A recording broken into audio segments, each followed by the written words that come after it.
खान साहब की जो कानूनी उनकी सजाएं हैं उसके हवाले से PI का वोटर था, वो खान साहब के हमायत में उसने समझा कि वो अपना वोट जरूर डाले।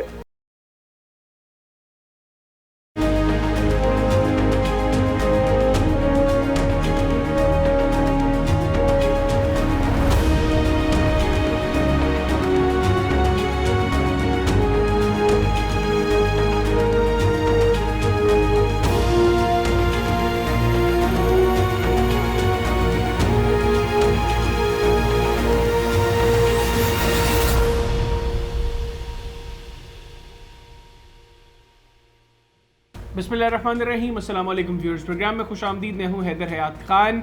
इंतखाबात के जो नताइज सोफर सामने आए हैं, मुस्लिम लीग नवाज़ इस पोजीशन में लग रही है कि एटलीस्ट पंजाब में वो गवर्नमेंट फॉर्मेशन करेंगे और वफाक में एक इत्तेहादी हुकूमत बनेगी और उस इत्तेहादी हुकूमत के नतीजे में अब ये देखना होगा कि कौन होगा जिसके सर वजारत उज़्मा का ताज सजेगा। इब्तदाई तौर पर जो बातें सामने आ रही हैं उसमें शहबाज शरीफ साहब का नाम सर फहरिस्त नज़र आ रहा है और मुख्तलिफ चीज़ें सर्कुलेट कर रही हैं, जिसमें टेन्योर के अंदर शेयरिंग का भी फार्मूले के ऊपर बात हो रही है कि आधी टर्म मुस्लिम लीग नवाज़ वजारत उज़्मा अपने पास रखे और आधी टर्म के लिए पाकिस्तान पीपल्स पार्टी को वजारत उज़्मा दी जाए। इन तमाम सिनेरियोज़ को डिस्कस करेंगे, लेकिन मोस्ट इम्पॉर्टेंटली जिस तरह इंतखाबात के नताइज ने इन इलेक्शंस की क्रेडिबिलिटी के ऊपर एक सवाल उठाया है, क्या मुस्लिम लीग नवाज़ समझती है कि इस तरह के इलेक्शंस के साथ वो इखलाकी तौर पर एक बेहतर पोजीशन में असम्बलीज में बैठ सकेगी? प्रोग्राम में इन चीज़ों को डिस्कस करने के लिए मेरे साथ मौजूद हैं जनरल सेक्रेटरी पाकिस्तान मुस्लिम लीग नवाज़ जनाब एहसन इकबाल साहब। एहसन इकबाल साहब, बहुत शुक्रिया आपके वक्त का। एहसन इकबाल साहब, सबसे पहले तो जो नताइज इतने डिले से सामने आए उसके बाद किस कदर आपके नज़दीक इलेक्शंस की क्रेडिबिलिटी मुतासर हुई है?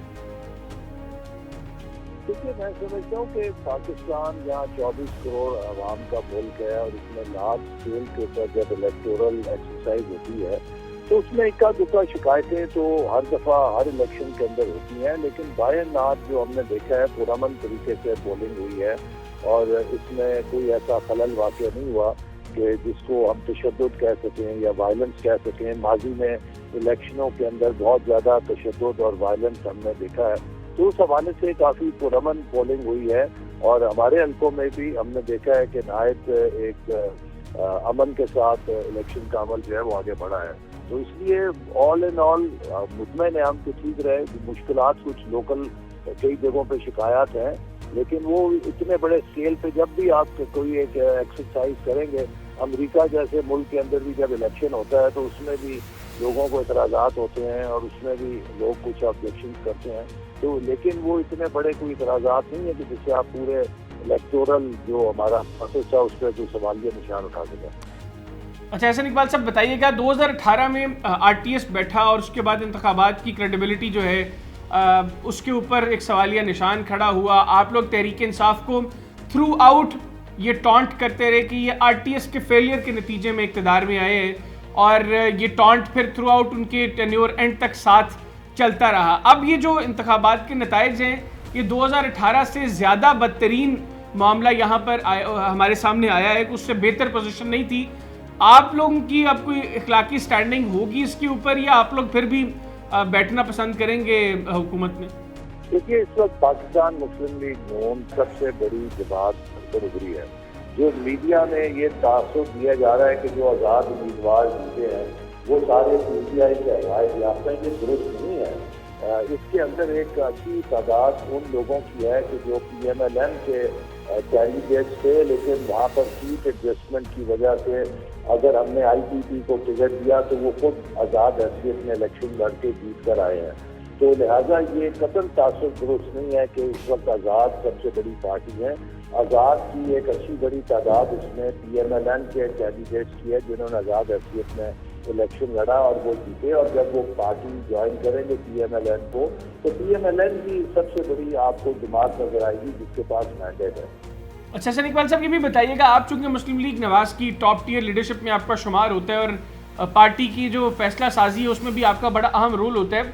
इंतखाबात से कबल मुस्लिम लीग नवाज़ की तरफ से ये बातें सामने आ रही थी कि अगर आप लोगों को सादा अक्सरियत मिलती है तो नवाज शरीफ साहब मुस्लिम लीग नवाज की तरफ से वजारत उज़्मा के उम्मीदवार होंगे, और अगर सादा अक्सरियत नहीं मिलती, मखलूत हुकूमत बनती है, इत्तेहादियों के साथ आप लोगों को गवर्नमेंट फॉर्मेशन की तरफ जाना पड़ता है, तो ऐसे में शहबाज शरीफ साहब मुमकिन तौर पर मुस्लिम लीग नवाज की तरफ से उम्मीदवार हो सकते हैं वजारत उज़्मा के।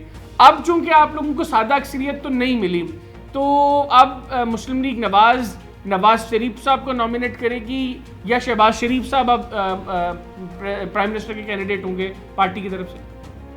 देखिए, इस वक्त हमने कौम से अपील की थी कि जो पाकिस्तान के मसाइल हैं उसके लिए ज़रूरी है कि एक मुस्तहकम अक्सरियत वाली हुकूमत बने, ताकि वो यकसुई के साथ मुल्क के लिए जो फैसले दरकार हैं वो कर सके। लेकिन कौम ने एक निस्बतन फ्रेगमेंटेड मैंडेट दिया है, तो इसीलिए नवाज शरीफ साहब ने सब पार्टीज को कहा है कि हम अब इलेक्शन ख़त्म हो गया है, तो पोलराइजेशन से निकल कर अब मुल्क को आगे ले जाने के लिए हुकूमत साजी के अमल में सब अपना मुस्बत किरदार अदा करें, ताकि जल्द से जल्द हम हुकूमत साजी करके पाकिस्तान को आगे ले जाने के लिए सब मिलकर अपना किरदार अदा कर सकें। अपोजिशन भी, हुकूमत भी। इस वक्त जो सबसे बड़ा चैलेंज है वो पाकिस्तान के इकनॉमिक फ्यूचर के हवाले से जो फैसले दरकार हैं उनका होगा।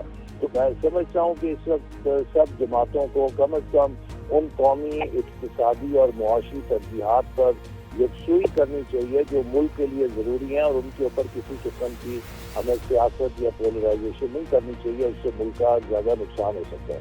अच्छा सर, इकबाल साहब ये भी बताइएगा, मुस्लिम लीग नवाज इंतखाबात से पहले जिस तरीके से, जिस कॉन्फिडेंस के साथ ये क्लेम कर रही थी कि अगली हुकूमत हमारी होगी और बड़ी मैसिव मेजॉरिटी होगी मुस्लिम लीग नवाज के पास, इवन नवाज शरीफ साहब ने भी 8 फरवरी को जब वोट कास्ट किया उन्होंने भी कहा जी कि खुदारा मखलूत हुकूमत की बात ना की जाए। जो रिजल्ट सामने आए हैं वो आपके उन क्लेम्स को तो जस्टिफाई नहीं करते। मुस्लिम लीग नवाज जिस कॉन्फिडेंस के साथ अब जो बातें कर रही थी बिफोर इलेक्शंस, वो जस्टिफाई नहीं होते। आपको क्या लगता है कि इसकी रीज़न क्या है? क्या तहरीक इंसाफ का वोटर बहुत बड़ी तादाद में निकला है जिसको आप लोग अंडर एस्टिमेट कर रहे थे, या आपने ओवरऑल सिचुएशन को ओवर एस्टिमेट कर लिया था अपने लिए? देखिए, अभी तो ये जब इलेक्शन का और हुकूमत साजी का अमल ख़त्म होगा उसके बाद पता चलेगा।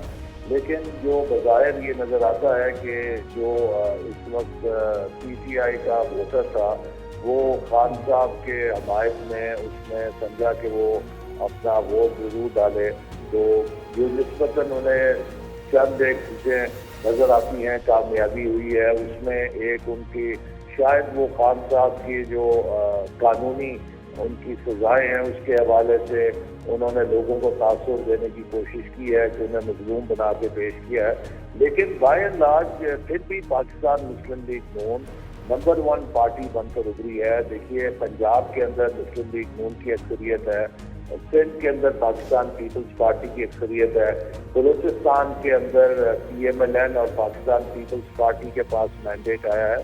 तो PTI के पास तो जो मैंडेट है वो सिर्फ खैबर पख्तूनख्वा एक सूबे का मैंडेट है। ये कह देना कि ओवर एस्टिमेट हमने किया या PTI ने गैर मामूली कामयाबी हासिल की, दुरुस्त नहीं है। उनकी कामयाबी सिर्फ एक सूबे तक है जो KP में है, वहाँ पर उनको मैंडेट मिला है, और कुछ सीटें पंजाब से भी उन्होंने हासिल की हैं, लेकिन 3 सूबों में तो PTI के खिलाफ मैंडेट दिया है। अच्छा ऐसे इकबाल साहब, 2018 में इमरान खान साहब की हुकूमत साजी के लिए जहांगीर तरीन साहब का जहाज़ जो है वो उड़ान भर ली थी उसने। इस मरतबा उस जहाज़ ने तो आपके लिए उड़ान नहीं भरी, तो हमें मुस्लिम लीग नवाज के डाले में कितने आज़ाद अरकान आइंदा चंद रोज़ में सफ़र करते दिखाई दे रहे हैं? नहीं, मेरा ख्याल है कि देखिए, मैं जो अभी तो मैंने तस्वीर नहीं देखी कि आज़ाद कौन कौन जीते हैं, लेकिन मेरा तो अंदाज़ा है कि कम अज़ कम 12-15 तो कम अज़ कम ऐसे कैंडिडेट्स हैं जो मुस्लिम लीग के बैकग्राउंड हैं जो आज़ाद हैसियत में कामयाब हुए हैं। ये तो लाजमन मुस्लिम लीग नून ही इनकी प्रेफर्ड पार्टी होगी। इसके अलावा जो दीगर भी आज़ाद उम्मीदवार हैं उसमें भी कई ऐसे हैं कि जो अपनी ज़ाती हैसियत में कामयाब हुए हैं, उनको कतन हम PTI का हमायत याफ्ता नहीं कह सकते। अच्छा सर, ये भी बताइएगा कि इसहाक डार साहब ने ये क्लेम किया था कि गालिबन 12 से 14 आज़ाद अरकान आइंदा चंद घंटों में मुस्लिम लीग नवाज को ज्वाइन कर लेंगे। अब ये आज़ाद अरकान अगर आपके पॉलिटिकल ओपोनेंट्स को ज्वाइन करते तो यकीनी तौर पर ये आप इसको हॉर्स ट्रेडिंग कहते। अब ये आपको ज्वाइन करेंगे तो ये नज़रियाती तौर पर ज्वाइनिंग होगी, या आप समझते हैं कि यहाँ पर भी कोई खाबे शाबे चले? नहीं, मैंने तो आपसे बताया ना कि ये 12-15 के करीब तो ऐसे हैं जिनको मैं जाती तौर पे जानता हूँ कि जो मुस्लिम लीग की पस मंजर और बैकग्राउंड रखते हैं वो हमारे एप्लीकेंट थे और हमने उनको टिकट नहीं दिया क्योंकि वहाँ पे सीट एडजस्टमेंट करनी पड़ी, लेकिन उन्होंने आज़ाद हैसियत में इलेक्शन लड़ा और वो जीत गए, तो यकीनन उनकी फर्स्ट प्रेफरेंस तो PMLN ही होगी। बिल्कुल ठीक, बहुत शुक्रिया एहसन इकबाल साहब, आपने प्रोग्राम के लिए खुसूसी तौर पर वक्त निकाला। नाज़रीन, मुस्लिम लीग नवाज के जनरल सेक्रेटरी एहसन इकबाल साहब हमारे साथ मौजूद थे, उनकी गुफ्तगू आपने सुनी। आज के प्रोग्राम से इतने, अगले प्रोग्राम तक के लिए मुझे और मेरी टीम को इजाज़त दीजिए। अल्लाह हाफ़िज़। पाकिस्तान जिंदाबाद।